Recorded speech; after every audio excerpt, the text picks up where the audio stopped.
Neil from Essex here with the next part in our tractor buying series. Today we're going to discuss some of the intangibles when it comes to buying a tractor, specifically financing, insurance, and extended warranty.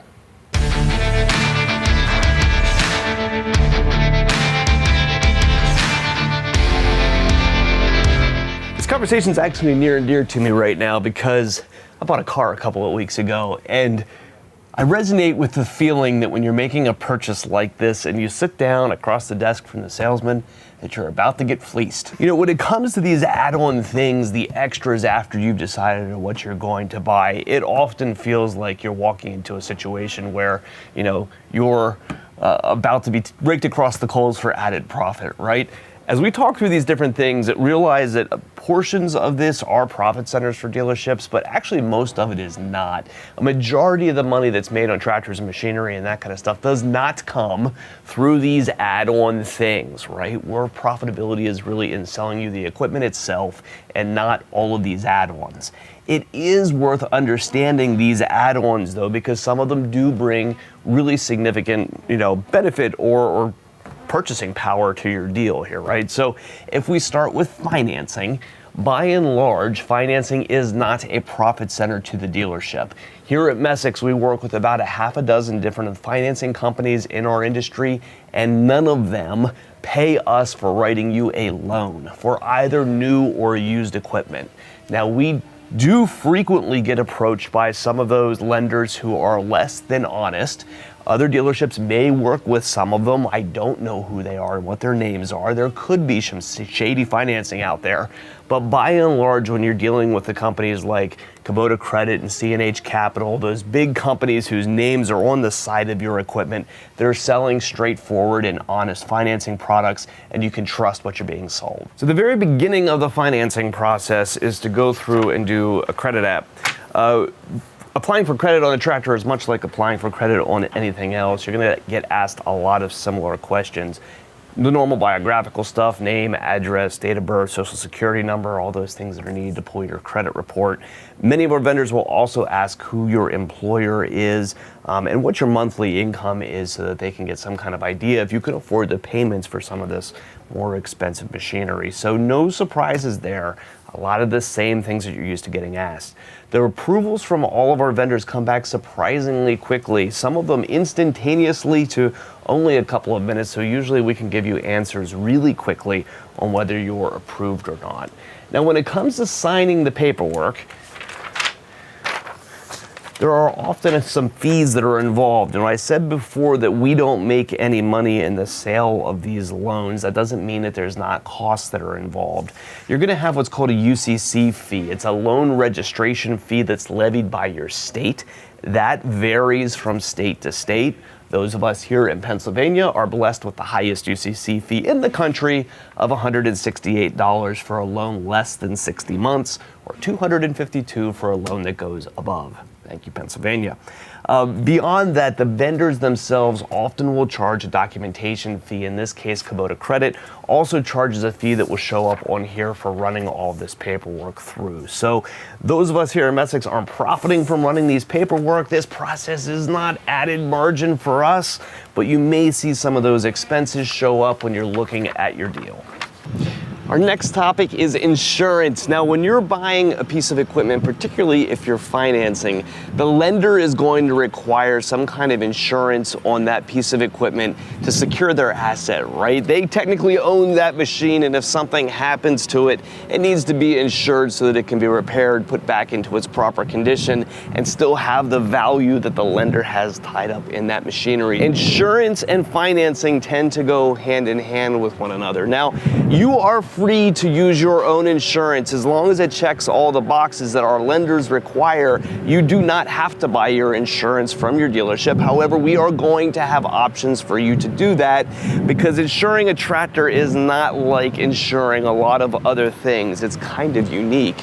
More often than not, we're looking for what's called an inland marine policy. Basically, boat insurance is the closest thing that most insurance companies have that's the closest to your tractor. Now, we're going to want to consider insurance for a number of different reasons. There is the lender's side of things, but in particular, Kubota's K-TAC product or New Holland's PPP are universally loved because of the fact that they actually pay for things that you break. This is insurance that you want to use, and we're going to encourage you to do that. It is not the cheapest insurance that you will buy, but it is a little bit more costly because it actually pays for things, right? Isn't that nice to get a little bit of value out of the money that you pay into insurance for once? Owning a piece of equipment is something you kind of need to have in the back of your mind that it will need work at some point. A lot of these machines are used in, wooded environments where you have tree branches and rocks and sticks and things that will do damage to a machine.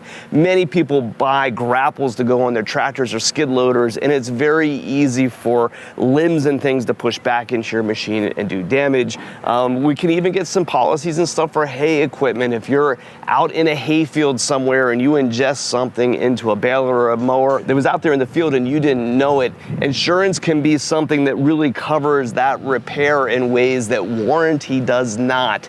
We see a lot of people even seek out insurance outside of the financing aspect of having to check that box on a financing contract because of the value that it brings.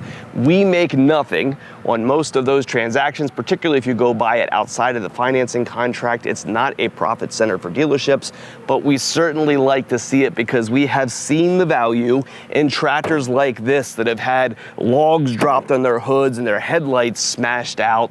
To be able to go to an insurance company and get these kinds of things paid for keeps your equipment looking better, and I think leads to a better ownership experience. The last intangible for you to consider would be an extended warranty for your equipment.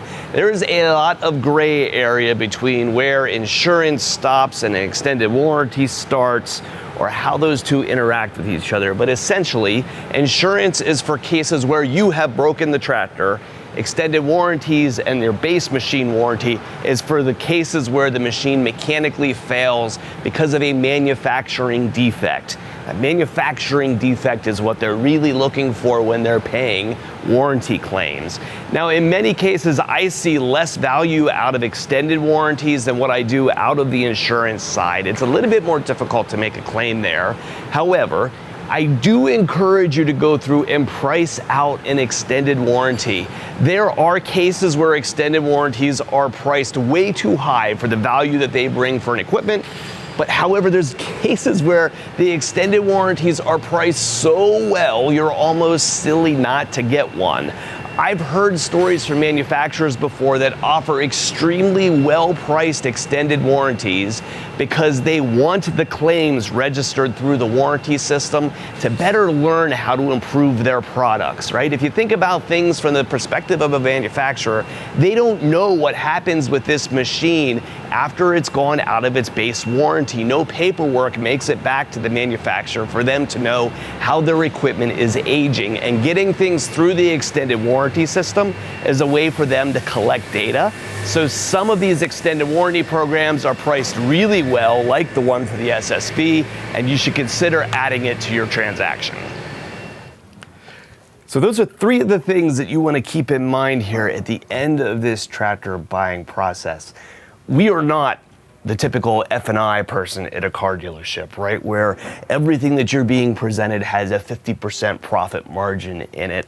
There's value to many of these things. In a lot of cases, they're necessary to wrap up your sale, and you shouldn't be sitting here with a distrustful look at your tractor salesman because of experiences that you might have had over in the automotive industry. In a lot of ways, these transactions feel kind of the same, and oftentimes they're in the same price range, but we're very different industries, and especially in our case, we're a lot more looking towards long-term relationships with you, right? We're gonna be selling parts and accessories and implements, and we're going to see you in our service department for years to come.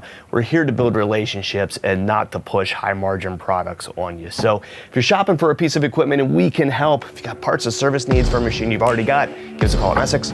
We're available at 800-222-3373 or online at Messicks.com. So those are some that's incredibly annoying.